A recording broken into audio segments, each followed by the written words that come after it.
आता चेक कर.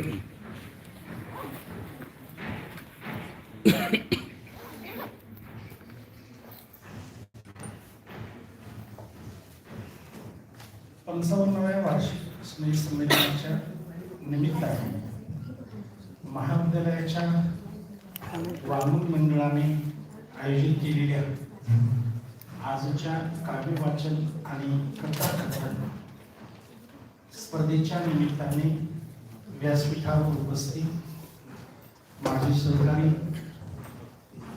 महाविद्यालयाचे उपप्राचार्य डॉक्टर आदित्य सर, प्राध्यापक कृष्ण सर, उच्च माध्यमिक विभागाचे पर्यवेक्षक प्राध्यापक उज्ज्वल सेलार सर, ज्येष्ठ साहित्यिका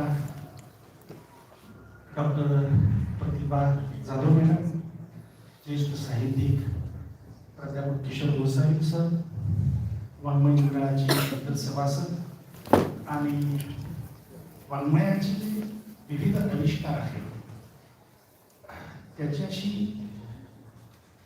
त्याच्यामध्ये रुची दाखवणार आणि या स्पर्धेत सहभागी झाले आपण सर्व उच्च माध्यमिक आणि वरिष्ठ महाविद्यालयाचे विद्यार्थी जन.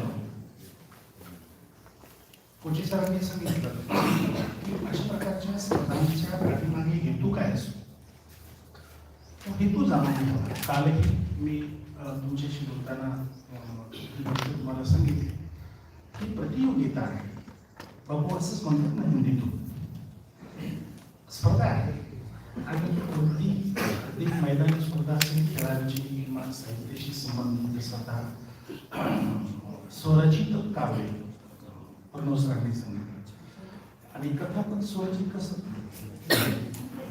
आणि कथा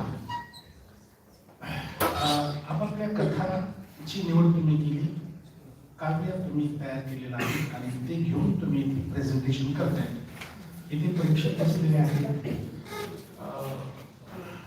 काय मेसेज आपण आपल्या कवितेतून देतो, त्याचं सादरीकरण कसं करतो, असे काही निकष घेऊन ते स्पर्धेत विजयी उमेदवाराची निवड करावी लागणार नाही काय तिरपी करतात. साहित्याचे अनेक आविष्कार आहे, नाटक आहे, कथा आहे, कविता आहे. कुणाला नाटक आवडतं, कुणाला कथा आवडतात, कुणाला कविता आवडतात. ह्या प्रांतात मला काही जास्त माहिती नाही, मी वाचतो, परंतु या